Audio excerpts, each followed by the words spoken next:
Donc dans cette troisième vidéo, je vais vous montrer comment trader via la plateforme d'eToro, comment prendre un trade sur un marché financier, comment le clôturer. Ici, j'ai ouvert un compte de trading simplement pour la démonstration.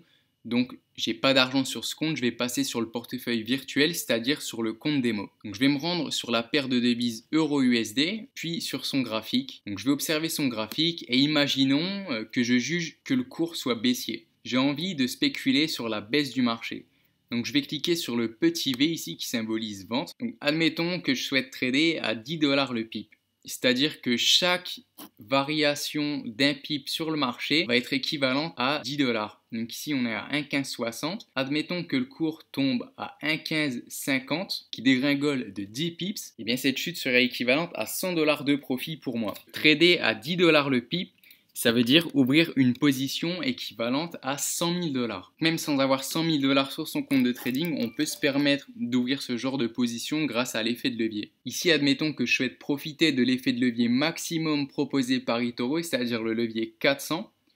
Donc je vais sélectionner le levier 400.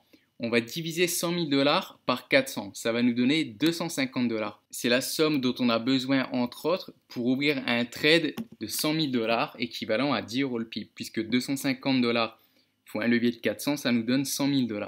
Donc je vais paramétrer mon stop loss sur 100 $ de perte au maximum, soit environ 10 pips.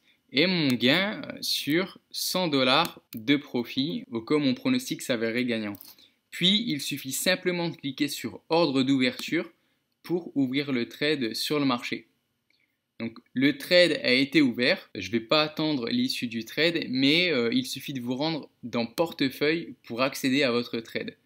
Donc là, pour le moment, ce trade est perdant de 25 $, c'est-à-dire de 2,5 pips. Donc c'est ici que vous pouvez suivre l'évolution des trades et il suffit de cliquer sur fermer si vous souhaitez clôturer la position. Donc là, je vais la clôturer en cliquant sur tout fermer.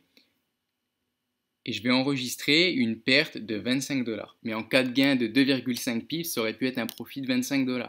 Là, ce n'est qu'une démonstration juste pour vous montrer les fonctionnalités. Si vous voulez voir ce qui est possible de réaliser en termes de gains en trading forex, encore une fois, je vous invite à aller jeter un œil à la formation de trading PXTR sur le site de Forexagon. Vous allez pouvoir constater le genre de somme que je réalise. Par exemple, ici, j'ai réalisé plus de 6 700 $ de profit en l'espace de 30 jours. Et en réalité, j'ai même gagné bien plus que ça. Je vous invite à vous rendre sur la chaîne YouTube de Forexagon pour vous en rendre compte. Par exemple, ici, 3 trades, 1471 $. C'était en l'espace d'une semaine de trading. Voilà, c'en est tout pour ces petites vidéos au sujet d'eToro. Donc, n'hésitez pas à ouvrir un compte démo, ça ne coûte rien. Ça vous permettra de prendre en main la plateforme par vous-même et de vous faire un avis sur les possibilités qu'elle vous offre. Bonne journée et à très bientôt sur Forexagon.